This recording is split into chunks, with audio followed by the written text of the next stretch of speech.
the thing I look back on with most pride is that I for Bitcoin. Like that to me is like the coolest thing I ever did. I'm having a really hard time keeping my mouth closed while you were talking because all these names, and it seems like you're living the dream life of Bitcoiner even a decade ago. Bitcoiners we're so tired of having to pretend to be somebody else or whatever. And it gets tiring, it gets old. And that's just not like, I don't know. Bitcoin is like this disinfectant on the world. And you just want to be honest and open about stuff in a positive way. I think you're just more inclined to be that way. And then when you see other people doing that, you feel like, oh, you know what? I can do this too.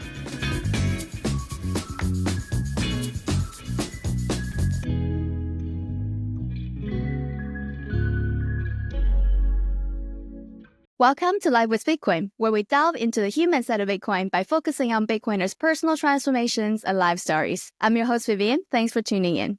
If you like and want to support our mission on shining light on the human side of Bitcoin, remember to subscribe to this channel, leave a comment, or send a few sats from the link in the description. Today, we're welcoming Mandrik to join Live with Bitcoin, the long-term Bitcoiner who sold baklava for sats back in 2011. Let's welcome Mandrik to Live with Bitcoin. Thanks for having me on, Viv. It's a pleasure to finally sit down and talk with you. I don't know if you remember this, but we had a short 1-minute interaction in Nashville. I do, yeah. Right, I was at the registration desk and you came over and I recognized you with your box of baklava and you said you're just giving away them for free for the staff. So thank you very much. I found you shortly after I started on Twitter. The reason why I wanted to have you on the show is that I'm seeing a very genuine person living their lives, being around in Bitcoin for so long. You seem like someone who have embodied a lot of Bitcoin ethos into whatever you do when it comes to family, hobby, how do you spend your time and energy. I really look forward to this opportunity to learn more about your journey and what you have to say and share for the world of Bitcoiners, basically. That sounds fun to me. I mean, yeah, that's kind of just what I try to do. I just try to live my life, true and honest way. And for now, I enjoy sharing some of that on Twitter or wherever, on Nostr. It's fun. And, some of the best conversations I've ever had with Bitcoiners, that we didn't mention Bitcoin at all. It's nice. Like, it's nice to talk about Bitcoin, but there's more to the world than just talking about Bitcoin, right? Yeah, totally. And let's dial back to where it all starts. Selling baklava for Bitcoin, it's a legendary story in the community. And I saw your story of getting bypass Secret Service, getting into Nashville with the box of food. And yeah, this is the type of story we see in the Bitcoin community. So how did your Bitcoin journey started, linking your skill cooking, loving baklava with Bitcoin? High school in the 90s, I was always like a punk rock kid and just didn't really fit into the norm of stuff. So I always kind of just like felt like I was on the outside of a lot of things. But I grew up with a dad who taught me about the value of like gold and silver. So the ideas of sound money were already implanted in my brain from a very early age. And I always liked gold and silver. And then the whole idea of digital currency kind of clicked with me playing video games. I used to play, at one point I was playing EverQuest when it came out. It was like one of the first huge, massive multiplayer online games. And I was playing that in like 1999. And me and my buddies, we would just farm items and farm in-game currency, and then we just sell it on eBay until they shut that down. So the idea of like accumulating a digital currency and selling it like for profit or something, like I kind of got understood it from that. Like, so there's a lot of these things that don't seem really related to Bitcoin, but they actually are. So like really like my whole libertarian ideology, the whole like principles behind that really formed through Ron Paul, I think. And I think a lot of early Bitcoiners would say the same. Like Ron Paul really just influenced us in such a positive way. His run for presidency in 2007, 2008, and then again during the 2012 campaign. But just the things he was saying was just so common sense and just so practical that you just never heard a politician talk like that. He was just being truthful and honest. So it was very refreshing. And then I started baking baklava. I'd always done it all my life. Like I grew up in a big Greek family, and I always loved cooking. I grew up in my dad's diner. I was working there when I was 11 until whenever, forever, pretty much. Yeah. I worked there amongst with other jobs, but I always wanted to bake. I really enjoyed like what the women were doing in the kitchen on with the baking end. They would always do all that stuff. And so my mom and my grandma taught me a lot of those skills. And I was always, learning those things from family. It's always like, you learn with love and it's great. And I just really enjoyed it. So I would bake baklava and some other things for friends, and I would share it with them. But I had the idea of just selling it online as like an agorist business. You know, an agorism is like kind of like market activism. It's like you're running a business outside of government regulations. Yeah, well, baklava is not illegal. It was technically a gray market business because I didn't have any regulations. There weren't any taxes or anything. It was just like side money. It was like a side hustle. And I wasn't really making much anyways, but you know, it was just like I was just trying to do something on a very small scale that was more to like my core beliefs. Even no matter, you know, and it was kind of a tiny little thing, but to me it felt like at least I was doing something right, like in some way. Trying to live my ideas, try to bring like my philosophical ideas to life. So that started in like 2009. And then by 2011, when I had moved to New Hampshire as part of the Free State Project, which is like this movement to get people to move to New Hampshire and try to find more liberty in their lifetimes. I was living up there, and by late 2011, Bitcoin was starting. People were starting to be like, "Oh, this is interesting." They were really starting to look into it because a lot of people were already gold and silver bugs, sound money, and also super nerdy computer people. So it was like ground zero for the first big boom of like Bitcoin in a physical place. So yeah, I had people reach out to me about accepting Bitcoin, and I was a little hesitant because it was just like, oh, I got to figure out how to do this, and you know, the classic like I'll figure it out, and then you know months go by and you don't. But there had just been a big bull market, big crash from like $33 down to like $5, $4, $3, something like that. It was near the end of the year, 2011. And then Roger Beard messaged me, and I already interacted with Roger multiple times. Like I knew him. He was, you know, or Bitcoin Jesus, as he used to go. People used to call him. That's a whole other podcast, really talking about Roger. But yeah, so like we were already kind of acquaintances at the time. But he convinced me to he helped me set everything up. He paid me 14 Bitcoin, and I mailed him a pan of baklava to his business, and they loved it. It was great. Yeah. And then I immediately discovered the best use for Bitcoin at the time. And that was playing, not buying drugs, but playing online poker, which I love to do. And it just got shut down in the US earlier that year. So it was really cool. I found Seals with Clubs immediately. And I was like, I'm going to go spend these Bitcoin and play poker. So it was great. Like I got this new currency. It was better than using PayPal because there weren't any fees like with PayPal. So it's like I got to keep more of what I earned. But then I immediately went and played poker with it, and probably there was a weekly tournament. It was like a 5 Bitcoin buy-in or something. It was like a, you know, like a 20, I don't know, it was like a $25 tournament. I remember playing in that a bunch of times, and you know, and that was fun. So I that really helped me like not only accept Bitcoin, but like using it really helped me to understand the importance of wanting to earn more of it and save more of it. But I also still wanted to continue to use it. So I think that's really where my journey took off. I started selling I had my baklava through my website with PayPal, and I had it on eBay as well because just the visibility helped. But then I listed it on this other site called Bitmit, which was like the eBay for Bitcoin only. And it was really cool. Like that was like early January 2012. And using Bitmit, I had a lot of business on Bitmit. I think most of my Bitcoin business was Bitmit while that site was around.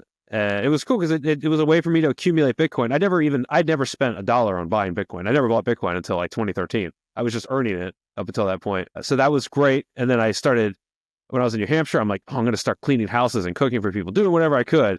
And people up there were already getting on board with Bitcoin. So they were paying me in Bitcoin. I'd go to like these like private events, and I'd set up like a little food stand thing, and people would just like pay me in Casacious rounds. They're little physical Bitcoins. I have like one right there. It's on the wall, but it's a redeemed one. It's a little in a little frame there, but it's like a piece of history for me. But yeah, people would pay with these physical Bitcoins, and then I'd peel them off and redeem it on Mt. Gox. Wow. But yeah, it was a different time. So like all the interaction using Bitcoin, spending it, and then realizing the importance of saving some as well. By the end of 2012, I was completely on board. I wanted to go all in Bitcoin. I started working in the industry for customer service at BitInstant. Like it was perfect. Like all that time spent using it and figuring things out. Because I mean, we didn't have the knowledge that we have now. Like there were no Bitcoin books. There were no hardware wallets. HODL wasn't a thing. That wasn't even a meme until years later. So the idea of like sound money really wasn't in place yet for Bitcoin. It was really a way to just like use it to like buy things. Right. And that, well, I was going to ask you that, like in 2011, 2012, what were even available in terms of educational content about Bitcoin besides the white paper? Couple of videos. There was like a "What is Bitcoin" video on YouTube that was on weusecoins.com. It was like the Bitcoin video that people would always refer to. But other than that, a lot of it was just like people would recommend fiction books that like kind of reference things, the ideas of digital currency. I remember Cryptonomicon was a big one that people recommended. I remember reading it that year. And it's very, very, I would say very loose. I mean, there's a lot of cryptography in that book. And it is one of my favorite books. I love that book. There was no Bitcoin standard. I mean, there wasn't a book you can just like, yeah, pick this up and read it. It'll explain Bitcoin to you. There's none of that. So a lot of the education came from, lucky me, I was in New Hampshire surrounded by other Bitcoiners. So I would go to Bitcoin meetups in 2012 and I would learn about it. We had Facebook groups. A lot of it was Facebook groups. Most of it was Facebook groups. Really, we weren't using Reddit until later, and bitcointalk.org. That was it. But yeah, we were just going to like every couple times a month. I'd go out to this bar in Manchester, New Hampshire, and I'd hang out with like maybe a dozen other Bitcoiners. And we were just talking about Bitcoin. We had our first halving party there in 2012. I hosted a Bitcoin meetup at my house. It was a very different time, but a lot of these people were like, I was already friends with them before Bitcoin. I already knew them before Bitcoin. But a great example is Marcus Connor. He's the one who did, Bitcoin roller coaster guy on my wall right there. Yeah, it's my favorite Bitcoin meme of all time. This was the first hand-drawn picture of it that he ever did, a colored one like that. Wow. I had him commissioned. That kind of like jump-started him to start selling his art again. Yeah, Marcus and I have been friends for like since before Bitcoin. I've known him since then. So it's been really cool having this journey with some people who I've known since before. I mean, my wife, she's a Bitcoiner since 2012. I've known her since before then. It's just neat to have that experience where it's like we've started that journey together. And when we spend time together, it's like we kind of just understand. We know because we've been on that ride, very similar ride in a lot of ways. Wow. Having a way later comer in Bitcoin, I'm having a really hard time keeping my mouth closed while you were talking because all these names, and it seems like you're living the dream life of Bitcoiner even a decade ago because you were hosting Bitcoin meetup and the friends that you have naturally are Bitcoin friends. Now we're still so early in terms of adoption. And then we will have, there will be so many Bitcoiners that live in very remote places and they might be the only person in their 5,000 people town that is a Bitcoiner. Perhaps they've never seen a Bitcoiner in real life. And There's seems a lot of people like that.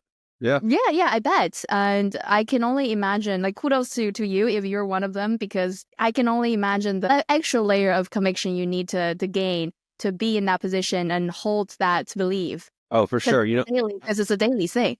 Yeah, I've long said, I don't know, I could never have survived, especially the bear market 2014 after Mt. Gox collapse. I never would have made it. I never would have been able to hold if I didn't work for a Bitcoin company. I was working for a startup at the time. My wife was working with me, so we were both working there. And we were just so busy that we just didn't have time to panic about the price dumping and Bitcoin being dead and Mt. Gox. Like, I mean, that was a very, very, very bad bear market for like morale. It was one of the lowest I can recall. Like it just was it was a tough time. So like, I've heard people say like, oh, I've seen people that say this on Twitter. It's like going to meetups or going to conferences is a waste of time. I'd never go to these things. And it's like, you don't really know until you do it. And even when I go to conferences, I don't go to a single talk. I watch all the talks online later because if they're going to be online later, I'm going to use all that time I can to interact with people, new people, old friends, things like that. And to me, that's like the most important part. And having that from the get-go for me, like I've had that. I've had those people around me since I got into Bitcoin. I've always been surrounded by people. Living in New Hampshire like that, it was always, I had other people I could physically friends talk to about Bitcoin. And that's made such a big difference because I don't want to just be on my computer all day interacting with anons. Like I like that people remain anon. Like I totally respect it. I want that. Like that's a big part of the Bitcoin spirit. I mean, Satoshi, come on. Like people should be able to be anonymous if they want. Like I respect it, but if that's not as big a concern for you and you want to meet other people online, or online people in person, I think you should. I think it's really important to have that interaction. You come away from it feeling refreshed and have a positive outlook on the world. Even when we're dealing with all these negative things, like Bitcoiners are some of the most positive people I've ever met. So when you're around it, it's very addicting. You just feel like I got to go do more. You have like this imposter syndrome. You're like, I'm not doing enough. Like these people are just insane. I got to get out there. Yeah, totally. I definitely share that. My first conference, I told you I came into the Bitcoin conference through a Bitcoin job in 2021, January. So it's been 4 years. And we're talking about how 4 years in Bitcoin, it feels like a long time. And I can only imagine after 12 years, that's like 3 times of that. Must be almost felt like multiple lifetimes for you. I share the same feeling. I saw so many Bitcoiners in real life, and it's so easy to have a conversation with Bitcoiners in the sense that you introduce yourself and then you jump on the topic such as what's your biggest fear. Like you can have really deep conversations really quickly and get to know a person more easily and quicker. Not only they're more positive, they're more willing to share. In my experience, most of the time they're very open to share with you their experience, and then you can tell by the way they're talking about it is that they're not trying to impress you. They're just sharing their honest opinion and even struggle sometimes. I think that for the most part, I mean, there's always going to be people who are clout chasing or whatever, right? That's going to exist everywhere. But I think in general, just Bitcoiners, we're so tired of just having to pretend to be somebody else or whatever. It gets tiring, it gets old. And that's just not like, I don't know, Bitcoin is like this disinfectant on the world. And you just want to be honest and open about stuff in a positive way. I think you're just more inclined to be that way. And then when you see other people doing that, you feel like, oh, you know what? I can do this too. And it's nice because you can just have a real conversation with somebody, which seems rare these days. But yeah, like the no small talk thing. I mean, that's like, we just get right to it, you know, just dive in. Like that to me is like, that's how I want to interact with people. I don't want to just sit there. You know, we all have friends that a lot of us have friends that we've known for a very long time, right? I mean, I have friends from like the 90s that I still interact with. And I find like they're the most difficult ones to have like these honest and open conversations with. A lot of them are just like stuck in fiat world or whatever, like so many of us were. And it's hard to get outside of that when you're just worried about all these things, or you're not really working on improving yourself. You're just focused on things that don't matter as much. And when you're focused more on Bitcoin, I think you have a tendency to focus more on the things that actually matter in the world. You know, like your health, your family, obviously the money, but there's just so many things about it, right? You go down the Bitcoin rabbit hole and it just leads to all these other rabbit holes that you want to look into. What is your definition of a Bitcoiner? Does having Bitcoin making someone a Bitcoiner? To me, when I think of Bitcoiners, and this is just how I view it, I think of like people that are not just have Bitcoin, but they're here for the right reasons in a lot of ways. It's not just like they're here for like the tech, the advancement towards better money in the world. It's not just about making profit, which I mean, that's still, you know, it's nice you got to pay your bills, right? But it's more about like the whole ethos of Bitcoin. That, like I said, that's more my definition, I guess. That's how I think of people when I think of Bitcoiners. But I mean, a lot of people want to argue the semantics of that, and that's fine. It's not a hill I'm going to die on. Like, no, this is what a Bitcoiner is. But that's what I think of when I think of Bitcoiners, right? I don't think of like my aunt I don't really think of her as a Bitcoiner because she's like, oh, I went on Coinbase and just bought 10 coins and one of them was Bitcoin because, you know, I'm just trying to, it's like, okay, I wouldn't call her a Bitcoiner, but technically she is because she has Bitcoin, right? But, yeah, for sure. I would definitely share that because it goes both ways, right? Like if we are categorizing Bitcoiner or defining Bitcoiner from the psychological or the philosophical and personal perspective, then we can also say that he doesn't have Bitcoin or she doesn't have Bitcoin, but she's already a Bitcoiner because they embody these values and these philosophies, and this is their way of life. If this is their way of life, eventually all roads lead to Bitcoin, right? And then I was thinking the other day, for Bitcoin leads us to our passion because we find Bitcoin and then we go down to the rabbit hole, free our time and energy, be better, and then we're like, oh, now I have a passion. Now I'm more equipped to go after my dream. Or it's the other way around. We're going after our dream. We're playing online poker, whatever, having fun. And then we stumble upon Bitcoin. And then the positive feedback loop feeds on, right? But either way, find your passion because all roads lead to Bitcoin. And then all roads lead to passion. And then that's what we are meant to spend our time. Since you were tweeting, health, relationships, love, family, freedom. These are the real flex. I couldn't agree more. And then you were saying stack sats, but don't let them stack you. And this is basically one of the key messages of Life with Bitcoin too, but I want to hear your thoughts on why do you hold this belief, and what do you mean when you say these are the real flags and don't let sats stack you? Well, I've just seen in my time in this space, I've just seen a lot of people who made a lot of money, right? They just got in really early and they're just stupid wealthy. They've been in it maybe longer than me, maybe not even as long. I don't know. Like I was super poor when I got into Bitcoin. I couldn't afford that's the reason why I wasn't buying Bitcoin. I just couldn't even afford to buy $5 Bitcoin. I had to earn it.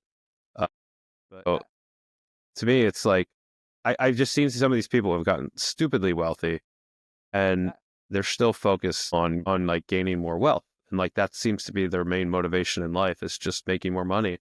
And it's kind of sad. Like that's not an existence that I could ever see for myself. I don't see how you could ever find fulfillment in that. Like because you're basically never going to have enough to like find happiness. And it's not to say you should just stop working, right? Like that's not necessarily at all like, or even stop making money.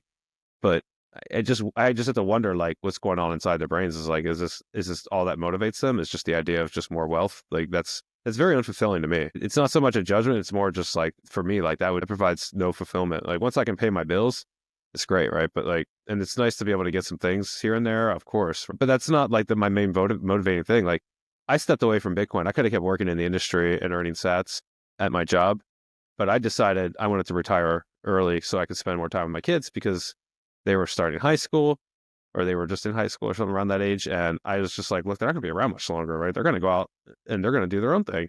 It's like, these are really some of the last years I'm going to have with them.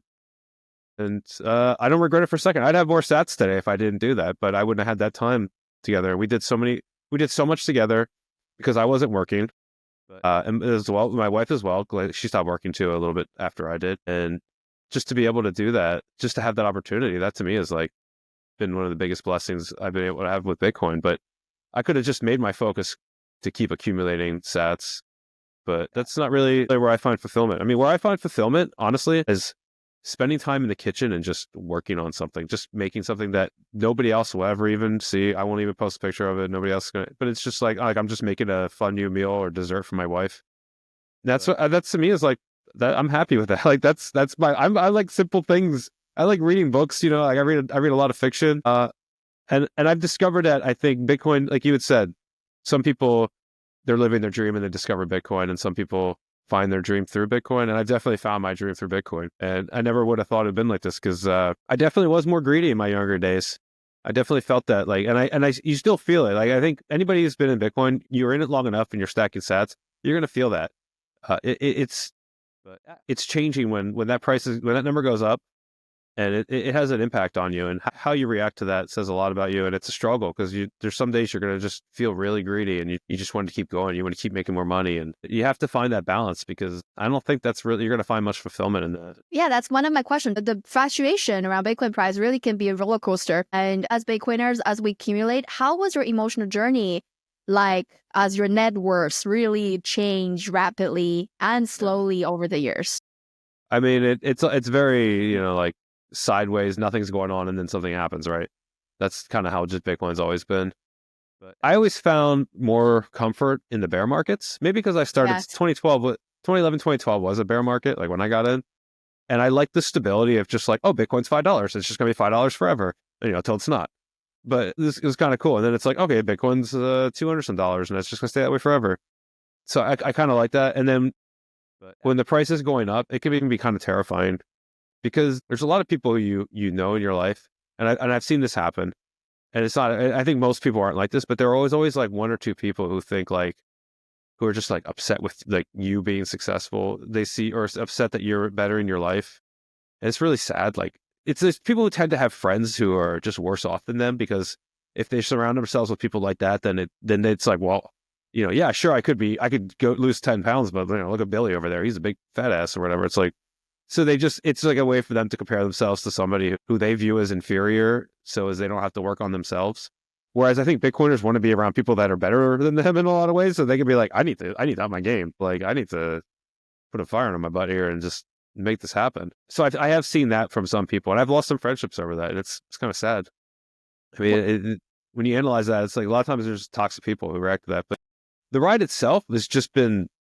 It's just crazy. It's so hard to think about it in a lot of ways, because it feels like you've been 4 years and that could feel like an eternity. After like 13 years, I mean, it feels like separate lifetimes. But my wife and I will look at old pictures of us from like events from 2014, and I'm like, what are we doing? This is insane. Like we were nuts. Like it's kind of, we look back, everybody was calling us crazy, and I'm like, yeah, they were right. We were crazy. Like this is nuts to put your whole life into this thing, and just say, if it fails, it fails. Like in hindsight, it was kind of just completely irresponsible. I'm like, I had young kids and stuff. Like, what am I doing? But that's why Bitcoin's kind of like working in the startups and stuff. It's a young person's game. And I'd started in my 30s by then, and I'm in my 40s now. Like I was like the old guy at 33 working at a Bitcoin startup. Forget. But that was in like the earlier days. It's very just super risky. We didn't have the understanding like we have now, and it was just nuts. So those riding those waves up and down were just crazy. And like I said, the bear markets were my favorite because everything just chilled out. We could just get work done. People didn't bother us, and then the bull markets would hit, and it was just insane. You just couldn't keep up with anything.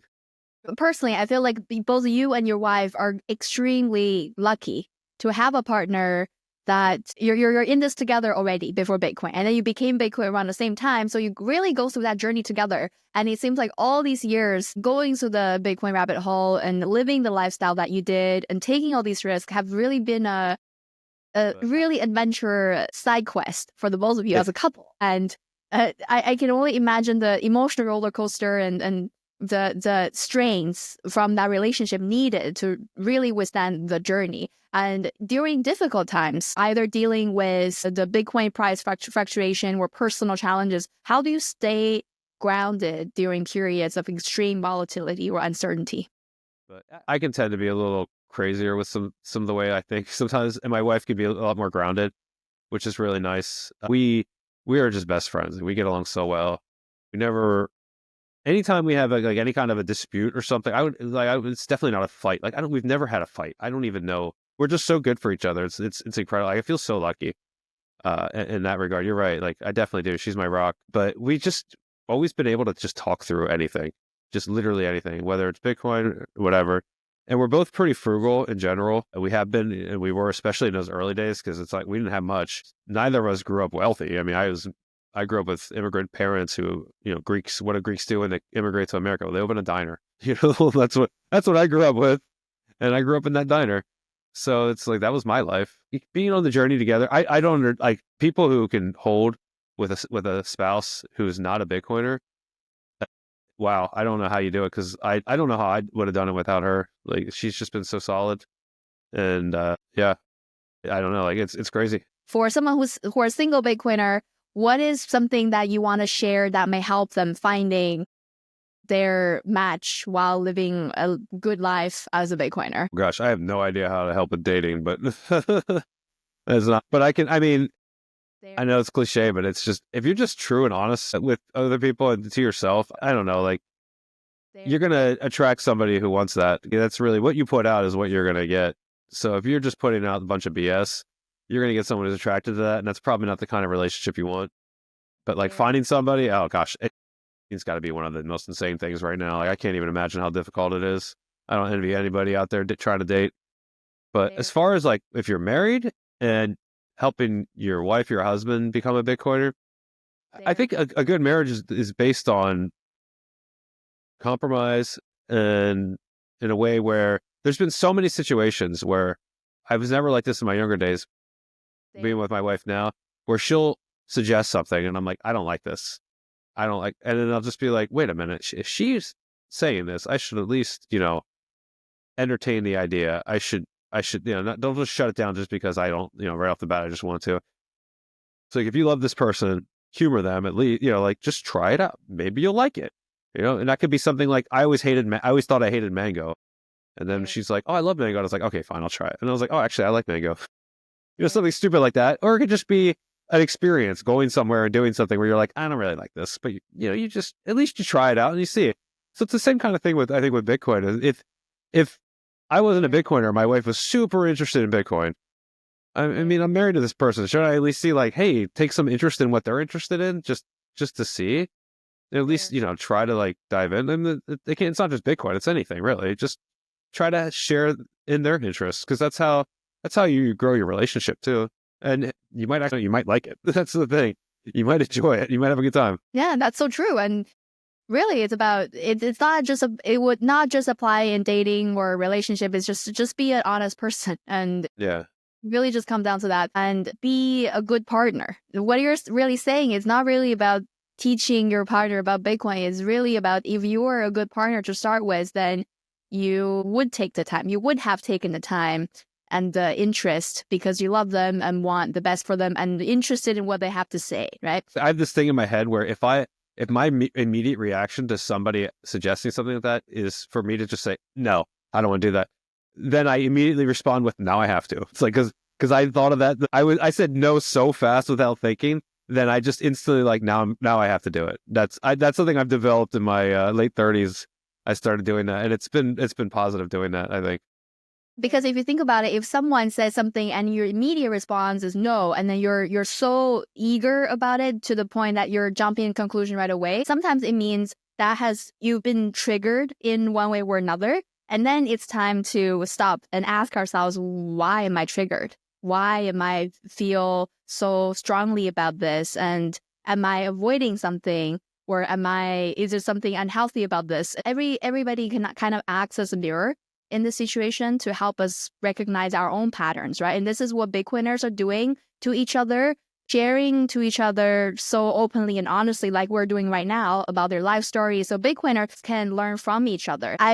I hope Life with Bitcoin podcast will be the content that will keep Bitcoiners sane when Bitcoin hits 1 million, because by then all of this news will be relevant, all of this anticipation and talking about politics or protocols will be less timely, but then Bitcoiners will be at a point where in their lives where their lives are rapidly changed, their relationships around them are connecting in a new way, we're crashing down, bridges burning. How do we keep ourselves sane? And I hope Live with Bitcoin will be the content to help people get there, because here we talk about life, right? And we talk about once we have the financial aspect out of the way, we have the peace of mind. How do we better ourselves as individuals? Do you feel like it's become easier for you as a Bitcoiner over time or harder in some sense?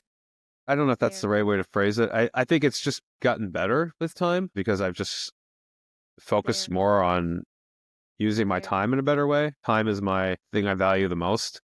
So the things I focus on are like my health, my family, the things around me that I can have a positive impact on. I think that's really, Bitcoin has enabled me to be able to do that. That's why I'm like so grateful for everything, like to be able to focus on those kinds of things. That's really important to me because like, I don't want to just sit around and do nothing all day, right? Like I want to focus on, especially health. I think health is really important. Sure. My goal is to like be able to, hold my great grandkids, like have spend time with them before I move on, just like that'd be awesome. I saw that from my grandparents. Like that's so cool. And it's, I don't know if that can happen, but I'll do my best to make it happen. But yeah, like I think that's really important. But like as far as easier or harder, in some ways things have gotten easier. In other ways, not so much. But like I think just living the way I've been living for the past since I got into Bitcoin, really, because this state of mind really came about in those, for me, like this state of mind that I'm in has really come about in my early days of Bitcoin because I had just gone through a divorce. I had no money. It was a really tough time for me. I was in a new area, like everything was just rough, and I was pretty much rock bottom. But I'm one of those people who I'm like immune to giving up. I've never suffered through depression. I've never had problems sleeping. Like there's a lot of things like that where like I feel so fortunate to be able to say that. It's crazy. But like, so when I hit rock bottom, I was just like, okay, is this it? Okay, well, if this is it, then we just go up from here, I guess. It's like, okay, this isn't so bad. I thought it'd feel worse than this. And you just, dust yourself off and just one day at a time, work your way towards a better life, better goals and stuff. And that has gotten easier. Having done that, it's gotten easier over time. But like the mindset, I guess like the FU money mindset, it's like FU money, I always say, is like a mindset. It's not like a dollar figure. And I had that, I didn't reach that until I was at my poorest point in life. Like when I had the least amount of money at any point in my life, I kind of was just like, you know what? I'm not going to just be a pushover. I'm not just going to do some job I hate. It's like, if I'm going to do something, I'm going to put my time into it. It's going to be because I love it and it's worth doing. And That's why I've always said, like, I know I was talking about selling the baklava and food, but I was also cleaning people's homes. And the thing I look back on with most pride is that I for Bitcoin. Like, that to me is like the coolest thing I ever did in my, like, I learned how to fly planes a couple years ago. That was really cool too. But like, I have kids, like twin girls. That's awesome. But like, I scrubbed toilets for Bitcoin in 2012 and 2013. And that to me is like, that's like, it's part of like the whole staying humble. Like, that just keeps me grounded. I'm like, that's so cool that's kind of where I started. And that's what, I don't really, it's like, I spend less time talking about my 5 years working in customer service in the industry and more just like, yeah, I clean toilets. Wow. And I see a lot of that from Bitcoiners too. Like, they like to like, it reminds me of like when people talk about, dog people talk about their breed of dog and where they got their dog or whatever and all that. And then cat people are like, oh yeah, I found this in the trash can. It's like, it's kind of like that. Like, it's like my cat story where it's like, I clean toilets. I love that. I love that. I think this is what it takes. It's honest work. And I think this is why you haven't lost sight of what's really important, even though you've gone through the whole thing, is that the early days of understanding the value of a dollar is very important. And I would be always grateful for my days of working minimum wage and getting up like early and doing store closing and facing kind of untitled customers sometimes and having to go through that, because I returned to that time and it definitely gives me a lot of perspective and keep me centered. Bitcoiners, we know Bitcoin is money. And then if you're making this about the stacking sats, then you're missing the point, because if you're just going after money. It's just now Bitcoin happens to be the money. A finite amount of time, this is guaranteed. And we have all these connections and relationship with other people. We have our relationship to ourselves. And back to the passion. Before we find a passion, we need to understand ourselves, understand who we are, and then understand what we're good at. And then hopefully along the way, we find our passion. So it's not an overnight thing. And if we just make the point about stacking sats, and this is why I'm cautious to say that you can never have enough Bitcoin. Like, if you subscribe to that mindset, I think there's a little bit of danger there, because you will make it about, I will never have enough, hence I will always go after more.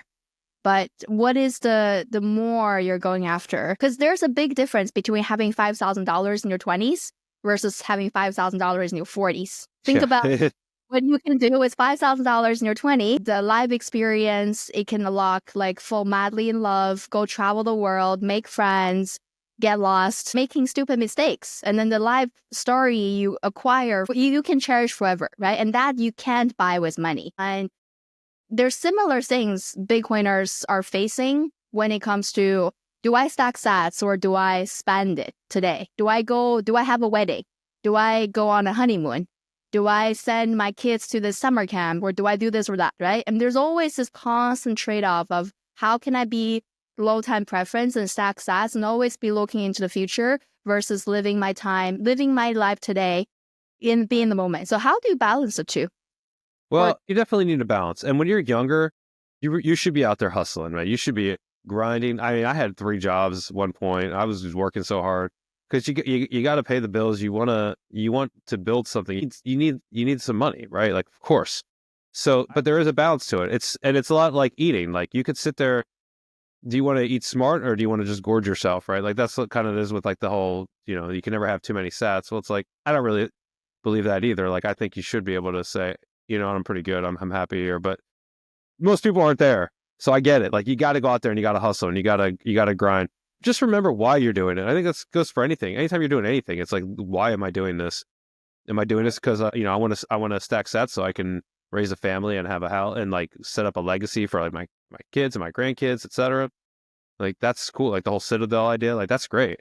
I think that's a noble cause for stacking. Much like comparing it to like eating, you still want to be smart about it. Like, you don't want to just sit there and just eat and be a glutton. Same kind of with like greed and stacking sats. But I think what helps keep you grounded is just having goals that matter. Maybe writing those down or whatever, or long-term goals, and working towards that, right? That's what I tell my kids. I'm like, you need to be out there doing the riskier things with like with like we're investing or whatever. And, I mean, I tell them just buy Bitcoin, but I'm always like, yeah, you guys should just stack sats. When you're in these bull markets and the price just shoots up like that, it can be intoxicating, especially if it's your first time. It can be very intoxicating, and you just gotta have to learn to deal with that. I don't know, like everybody's different. Everybody reacts to that differently. For me, I definitely went through that, but I think having a wife that was more grounded helped me keep things in perspective. I don't think I would have gone, like I was never the kind who would have went out and bought a Lambo. I always lived below my means. Like that, I think that's the key thing, no matter what. If you live below your means, you're gonna be great. You're gonna be fine. And if you're not afraid of taking risk, like I think if you're that big into Bitcoin, just YOLO all in.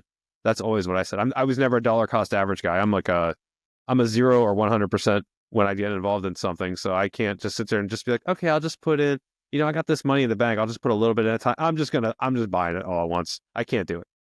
Yeah. Yeah. I just can't. But that's me. And not everybody's like that. I get it. But there are a lot of people like that. So I think trying to stay humble is tough. But I think living below your means really, really is important. That's just important whether you're a Bitcoiner or not. Yeah, I mean that's just, you need to be saving for the future. Absolutely. Especially if you want to have a family, especially if you want to buy a house. I mean, trying to buy a house now, forget it.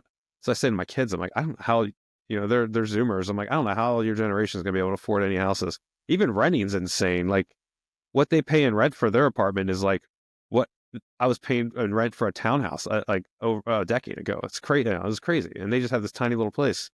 If we think about how we accumulate wealth, there are two ways, right? You can cut your expenses or create new revenue stream. And it seems like you were really, the whole time you were being really smart about it by naturally, like you said, live below your means and really have the saving mentality, but as well as trying to find new avenues where you can earn sats from the get. At the same time, like we want to set time to think about how can I provide value? How can I, because you bake and sell baklava, that's value.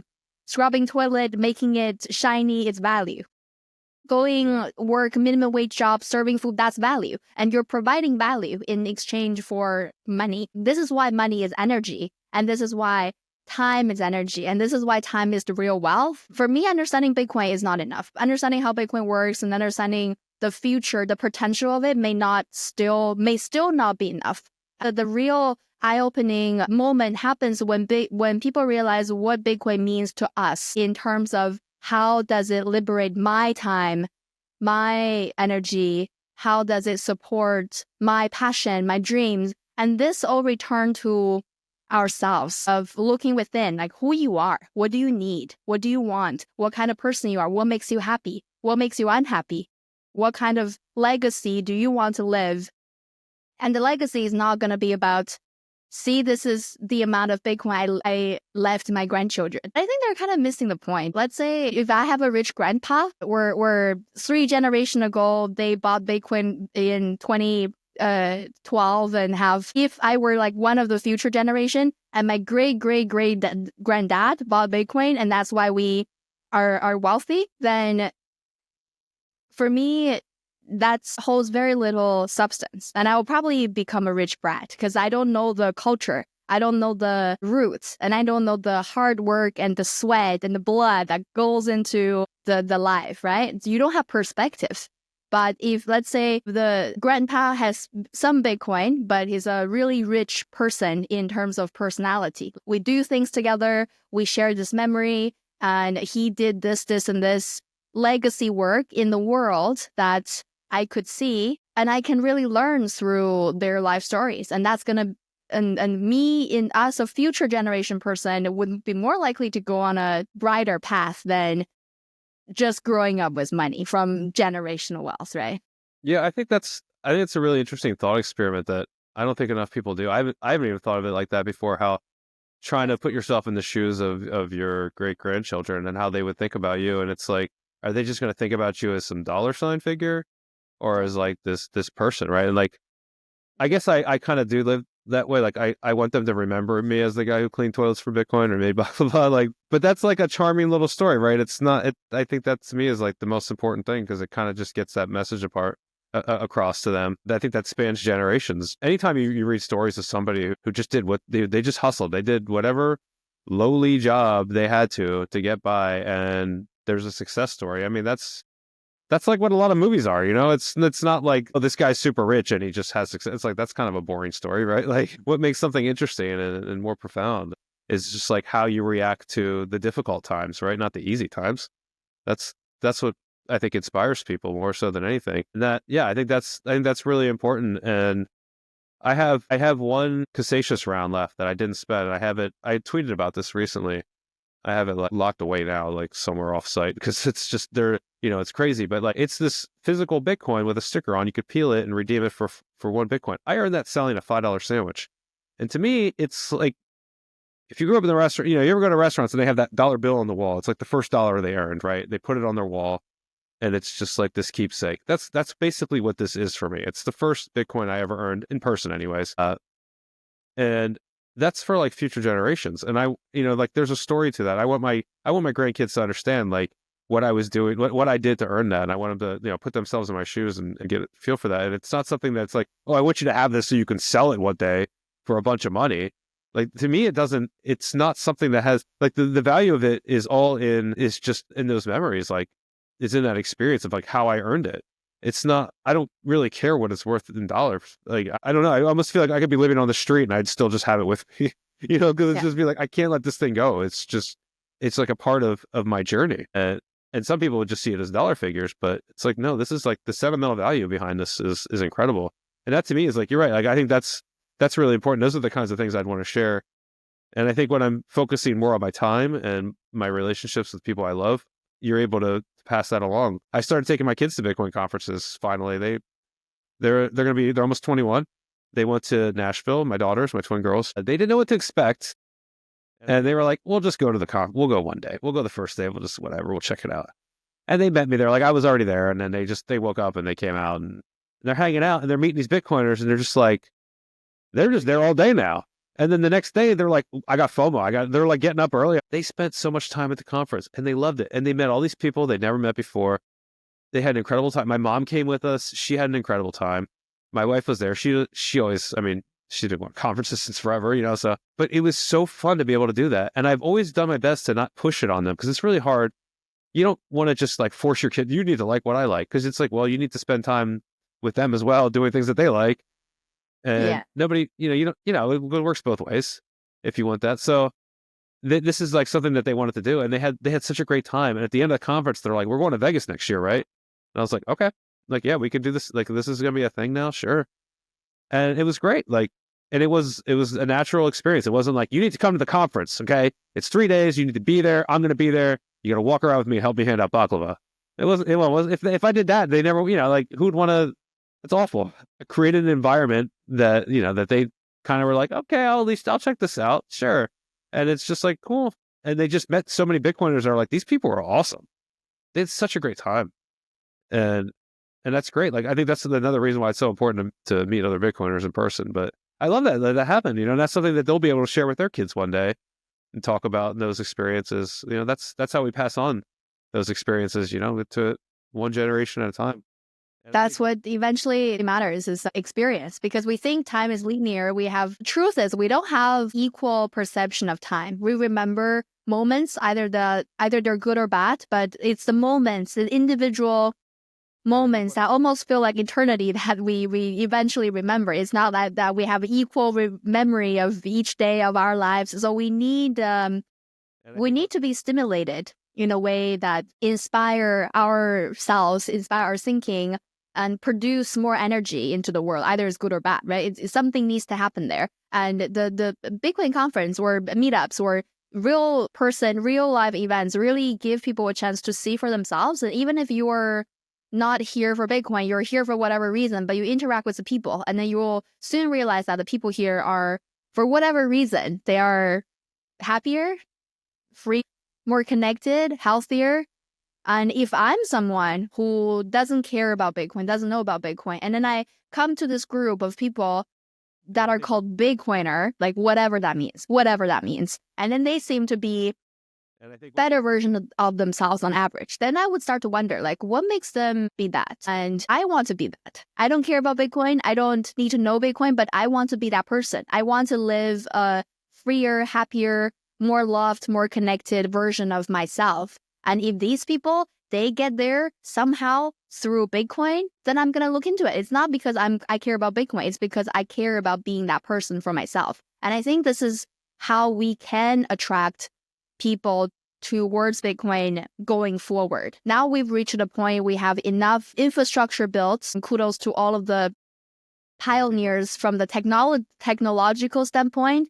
But now we've come to a point where we are equipped enough. We need to have people care about random things, care about Bitcoin. But how do we do that? And I think it's through the dream life. It is everybody's dream life to be healthier, to be happy and free, even though they don't realize that's what they wanted. And I think the work in the future for Bitcoin adoption really lies in creating the culture, celebrating the culture, but not in a toxic way, but to really embrace the human and the cultural aspect of Bitcoin, to return to what we all share as humans, no matter who you are, where you are, no matter what's your gender, what's your race, all these man-made arbitrary labels.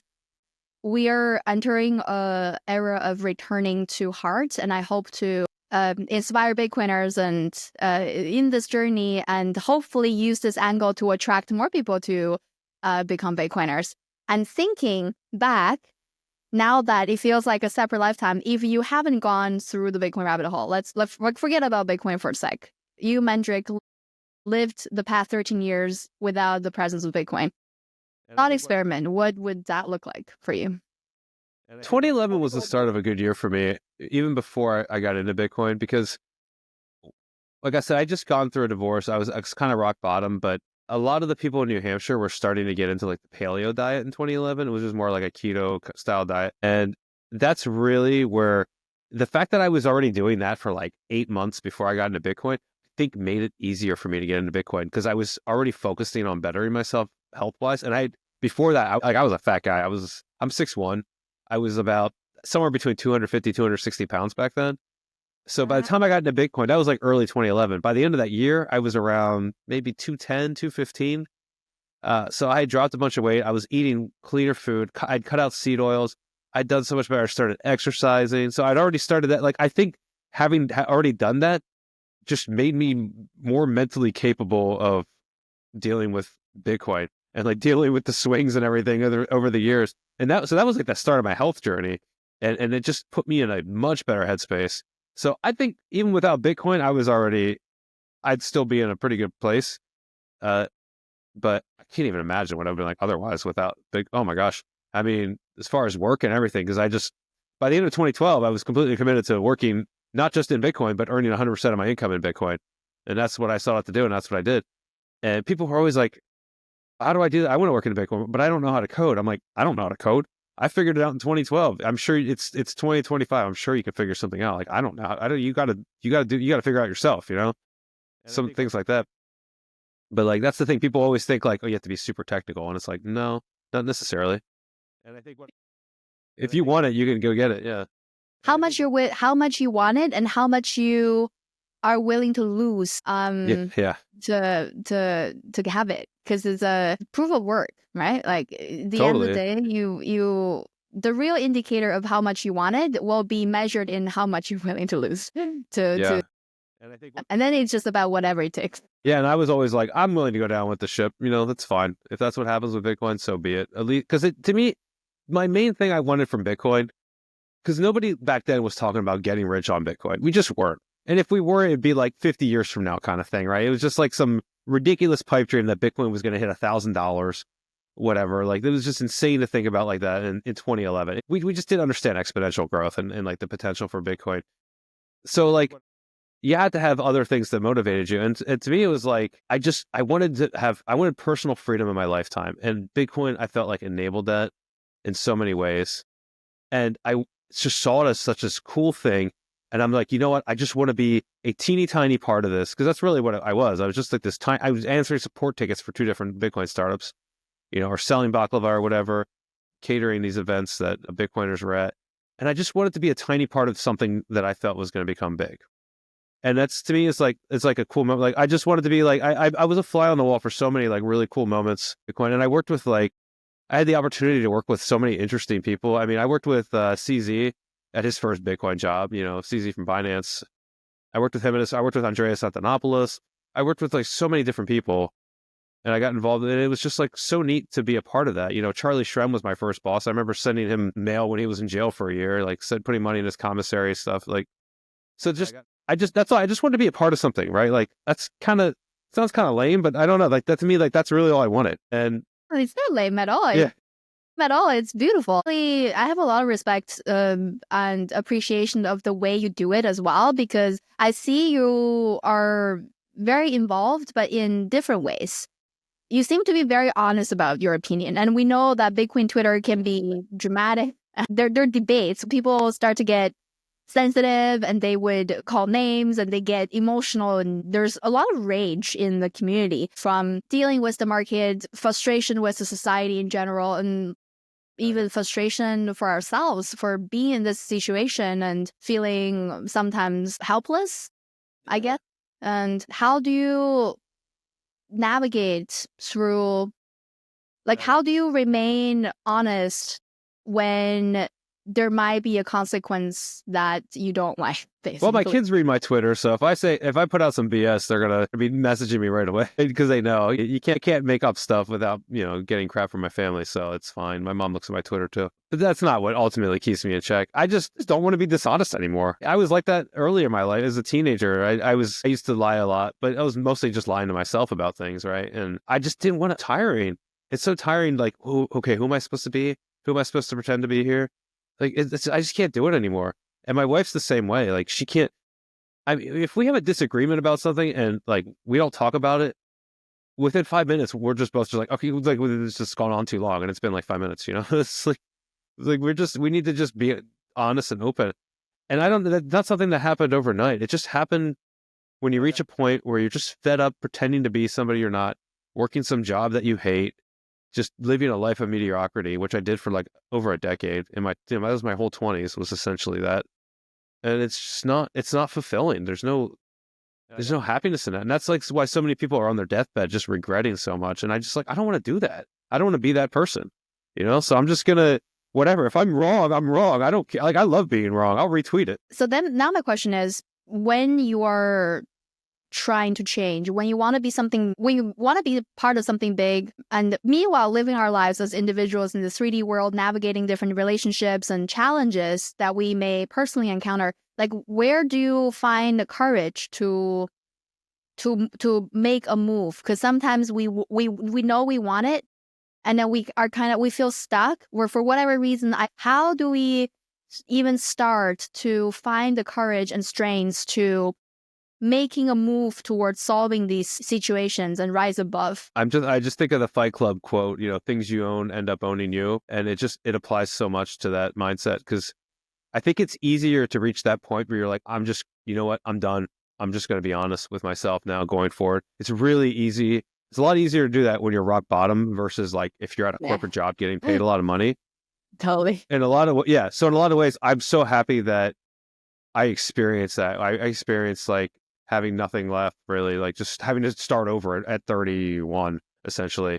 I feel like that I was able to just, because it's like I tore down what was left of the old me, and I just started rebuilding. I'm going to rebuild as this person who I want to be, this honest person who's not afraid to talk about stuff. I mean, I feel like I was some scumbag before or anything. It's not like that at all, right? But it's just, I wasn't happy with who I was. I wasn't happy just going through life, doing things people were, that are expected of me or whatever.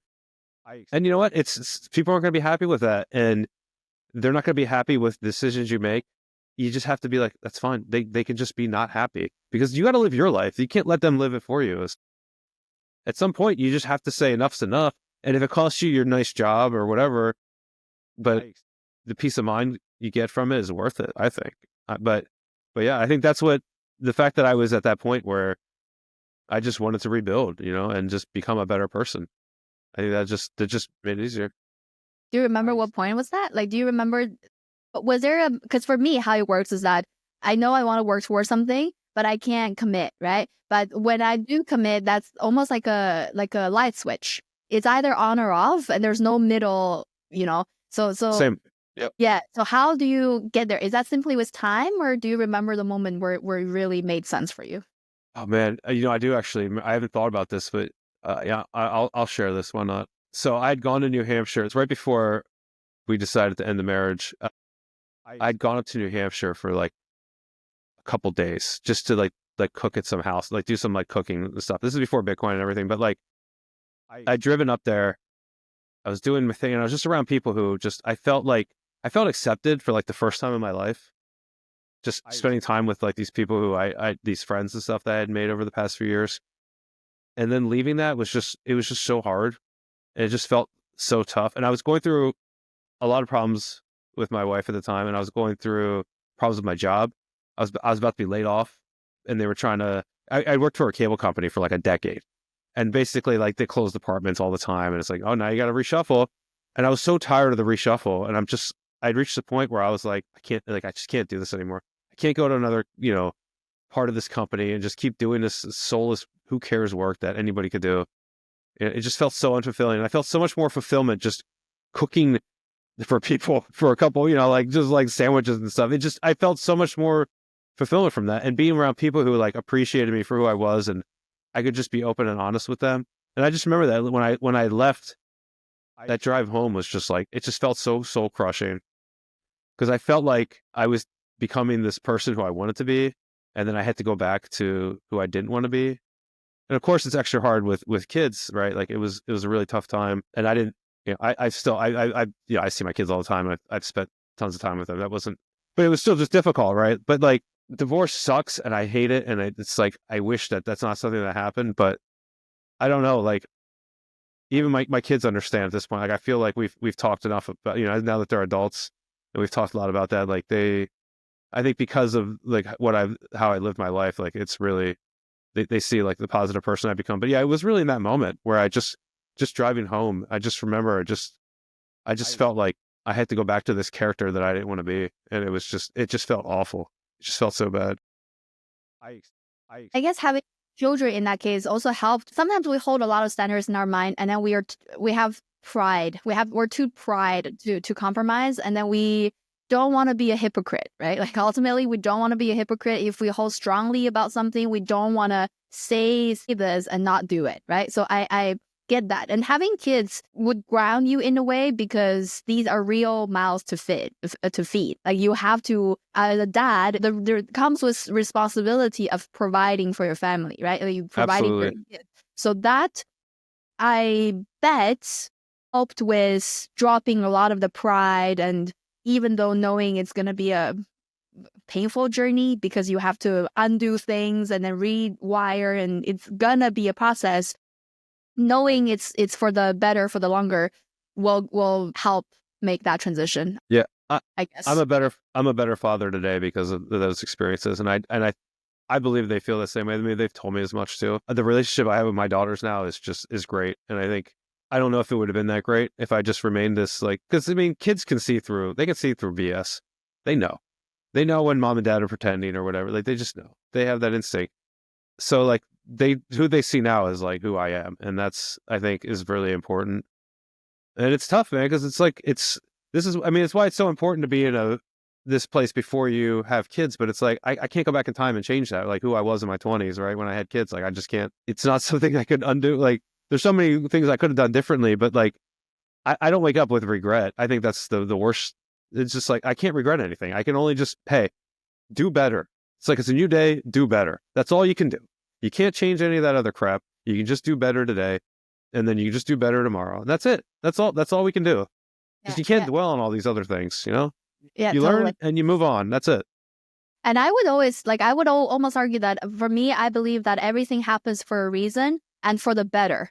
Because if I choose to subscribe to that opinion, if everything indeed happens for a reason for the better, then I just take it as is. I already know it's happening for the better, and no, even if it's shit and it's like really upsetting, then I still take it. This is for the better in the long term. I just can't see it yet. I'm a deterministic person. I believe the world is deterministic, and if I subscribe to that, then I become more fluid, and I just, at any given time, I just do my best, no matter what happens. And sometimes my best is at 90% of my capacity, and sometimes it's at 40%, and that's okay.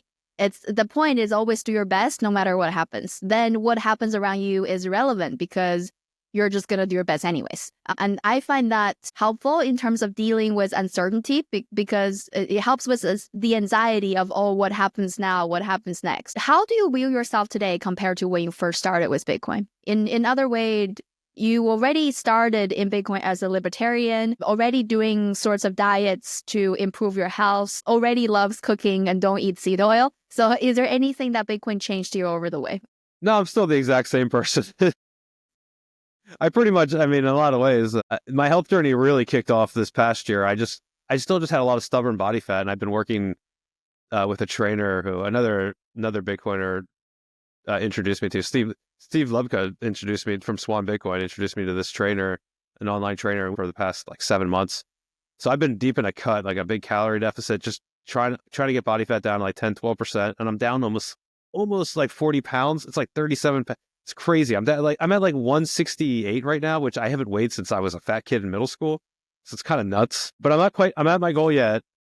I'll have a nice big tweet about that once I hit that, but still have a ways to go, but I'm near the end of it, which is good because I'm so hungry. Please send food. But no, I mean, like, that's still a big focus. My wife's big on health too.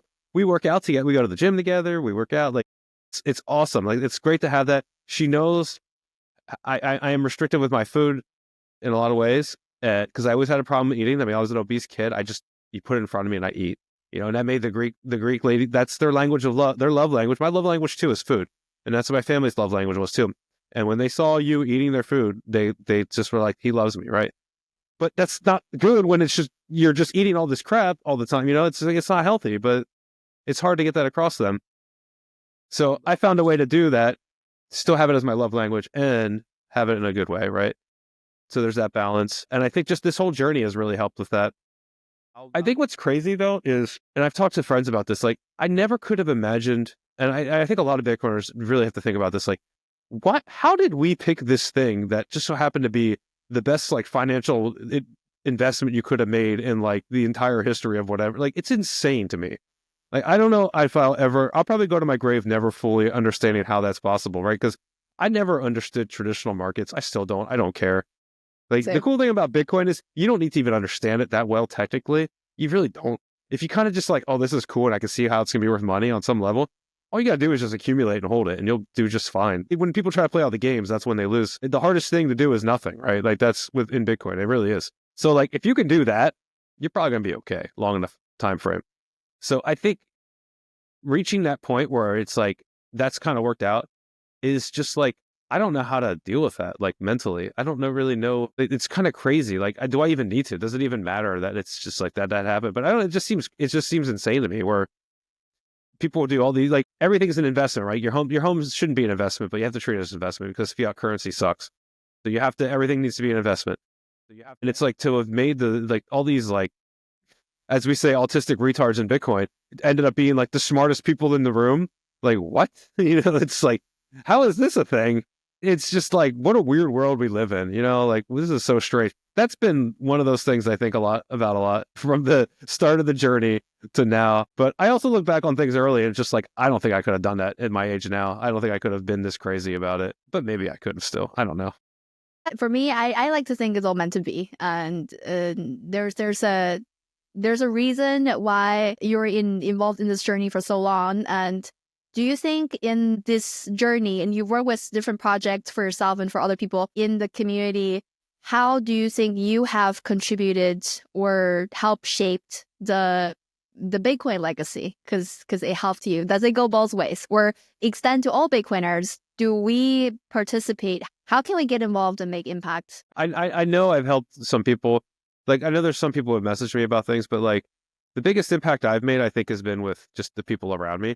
Because like, the best way to orange pill anybody is just live that. Don't sit there and try to convince them why they should buy Bitcoin or whatever. We all go through that phase, and it never works, right? It very rarely works, anyways. Unless somebody's like already kind of curious about it.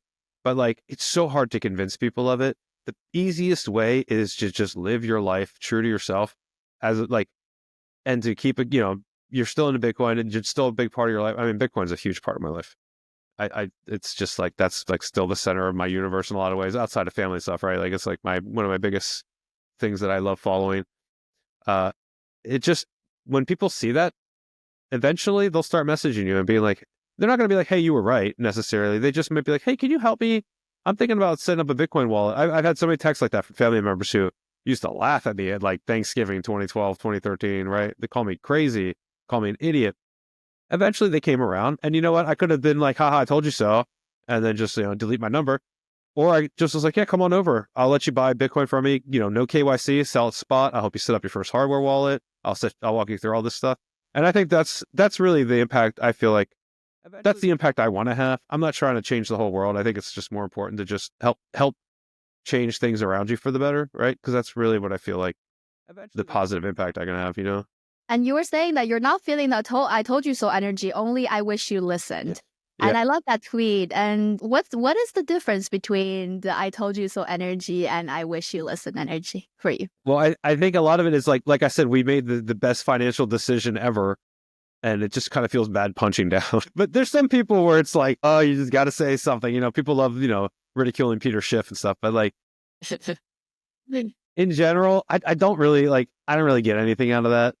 There's just so many people who like, especially family and friends, who I just want them to you see their lives and you're like, I know, things get so much better if you just started doing this, if you just started eating better, if you just started, but they gotta want to do it. You can't do it for them. So it is nice when some people start coming around on that. And I think being receptive to that in a positive way will help them, right? I can be toxic at times, but I think I pick and choose. Eventually it really depends in general, but we're all capable of that for sure. So it's like that you never know the things that you do. You never know what kind of impact they're going to have. Yeah. And I just think of that dance video. It really says a lot about so many different aspects of life. Right. And that's all I thought of when I saw that photo, and I was just like, that's all I thought of. I was like, yeah. That's amazing, because if we think about the guy who started the dance in a crowd, we can say that he has more self-awareness while he's being less self-conscious. He's just being honest with himself. It's just like, you hear good music and you want to dance, just dance. It's okay. But at the same time, he's not thinking about, oh, if I go dance there, what these people are gonna think of me? Are they gonna, think I'm this? Like you have to be not self-conscious to be devotional about what you're trying to do. Because I would agree with that. It comes from the ego. How do I look today? And I wish this person likes me. If I say or do certain things, how would they think? And if we are less self-conscious and more self-aware, I believe that's one way for us to be more true and more genuine, practically. Yeah. And it's something that you're going to struggle with. And some days are going to be better than others. Even now, there's plenty of days where I have to check myself, it happens. Or sometimes my ego will take over, and my wife will say something, and I'll be like, yeah, you're right. You know what? I was like, okay, thank you for that. That's where it's nice having a partner who knows you really well, and having a relationship where you respond well to criticism or whatever, the suggestion, things that it's like, there's so many times where she said things and I'm just like, yeah, you're right. It's like, yep. Sometimes you just need to step back and think about things, and yeah. Kind of a sounding board for different perspectives, and definitely it sounds like a great relationship. And now we're entering a different adoption cycle, hopefully, with everything that's all the exciting updates and more people in the Bitcoin community. What do you hope to see in Bitcoin content today? Is there anything that you feel like it's missing? That's a great question. I'd really like to think about that one. I still feel like understanding Bitcoin for most people is very difficult, especially the whole idea of non-custodian Bitcoin. Maybe those are a little bit more of a niche kind of things, not general things. But I don't know. I don't really have a good answer for that, because it's I'm not a beginner anymore. I've been in this space so long. A lot of times it's you have to talk to people just getting into it and being you have to ask them so what do you find difficult about this? Maybe some of the talk around the language of Bitcoin, because you still hear people who have the unit bias, who they just hear one Bitcoin and they're like, oh my God, I can't afford a Bitcoin. I guess my answer to that question is life with Bitcoin. Now we have the financial aspect get out of the way. Basically return to my point earlier. If I don't have Bitcoin and I'm doing okay in fiat society, I have my job, I have a place, and it's meh. If I see a group of people called Bitcoiners, whatever that means, they seem to be happier and healthier and more free. And I will be curious because I want to be that person. And then Bitcoin will become a means to an end. And that's what Bitcoin is anyways. Yeah. And a lot of Bitcoiners even forget about that. The hope of this show two hopes. One is to hopefully orange pill people who are not yet into Bitcoin and show them what it's like to live as a Bitcoiner. What is the life like when you embrace Bitcoin as a financial technology and Bitcoin's ethos to improve your life? How does it look like individually, one case at a time, so that they are interested in the end goal, which is happiness, freedom, health, good relationship, connection that we all want as humans? Honestly, I would have responded so well to this show in 2011, 2012, because I was listening to a lot of podcasts that were more centered around stuff like that. There weren't a lot of Bitcoin podcasts in the early. I mean, they did start sprouting up, but much later. But I didn't respond to. I have the white paper right here on the wall too. I've never read the white paper, and now it's like a meme. I'm never going to read it because it's like if somebody just came out to me, it's like, oh, you want to learn about Bitcoin? Read the white paper. That's actually what people did. And I look at it, and I'm just like, I don't care. Like, what does this mean? None of this means anything to me. But like, if I was hearing people talk about how they use Bitcoin in their day-to-day lives and how it's affected them in a positive way and how that allows them to blah, blah, blah, all that stuff, that's what I would respond to.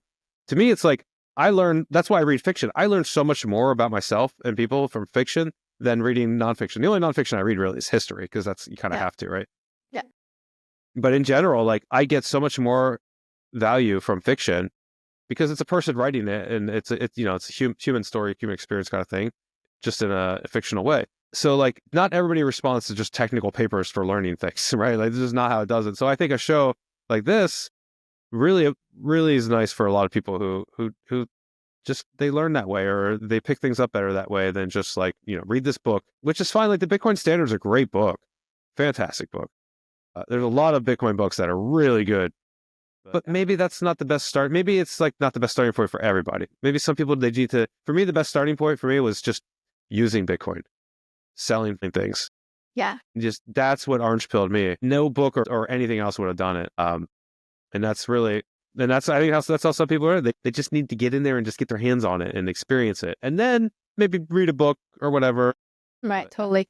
It's, well, at the end of the day, let's face it, necessity is going to be the biggest driver of adoption. Unfortunately, I guess, but unfortunately as well, that our world is kind of moving in that direction. So I guess I'm trying to angle this a different way, where like we're talking about relationships, we're talking about diet, we're talking about, like taking a leap of faith, and where do you get courage and strength in a time of adversity? Because ultimately, if you're a Bitcoiner or not, we will have to go through these challenges as individuals to find partners, to maintain relationships, to take care of ourselves. Like, these are not topics that only relevant to Bitcoiners. So it's really, for me, to provide a platform where Bitcoiners can learn from each other and can connect with each other on a personal level, because we get personal here. And really appreciate you willing to share your story so openly. I certainly feel so humbled, and in the moral of your story, and give me more fuel for more proof of work or whatever I'm working on, right? So that's really the essence of the program.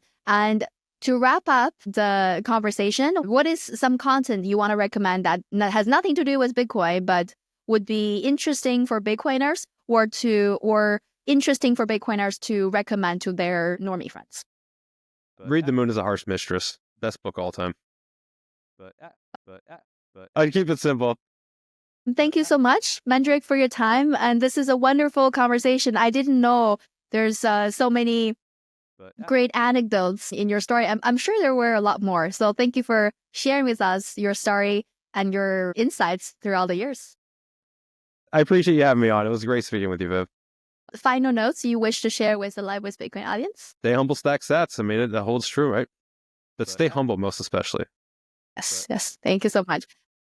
One learning I have from your story is that create your own community. If you are going to your Bitcoin meetup and selling things for Bitcoin in 2012, there's really no excuse to not do it wherever you are in 2025. If you find yourself feeling lonely as a Bitcoiner with no Bitcoiners around you, go out there, put up a poster. If there's no Bitcoiner meetup to go to, like, host your own Bitcoin meetup. If you are looking for a Bitcoin job but don't know where to start, you don't need to know how to code, but find a way that makes sense to you. Find a way to try to combine what you love with Bitcoin. Exactly. That's exactly what I did. Right, exactly what you did. And baking, it can be baking things, it can be making things, it can be doing things that other people don't want to do, but they have Bitcoin to give you. It really can be anything. So one of the perk of, I guess, one of the restrictions we live in fiat society is that we are limited to think linear. If we want a job, we're like, get employed somewhere, get paperwork, paycheck every 2 weeks. But there are more ways of doing things, and consider this a sign to find your own creative solution for whatever you're trying to do. And I think that's a great point to end the show on. And thank you again, Mandrik, for joining us, for being such a based Bitcoiner, even though have been in this space for, like eons in Bitcoin terms. Feels like it. Looking forward to seeing you again at Bitcoin conferences around the world. Thank you for joining. And this is another episode of Live with Bitcoin. I'm your host, Vivian, and we'll see you in the next one.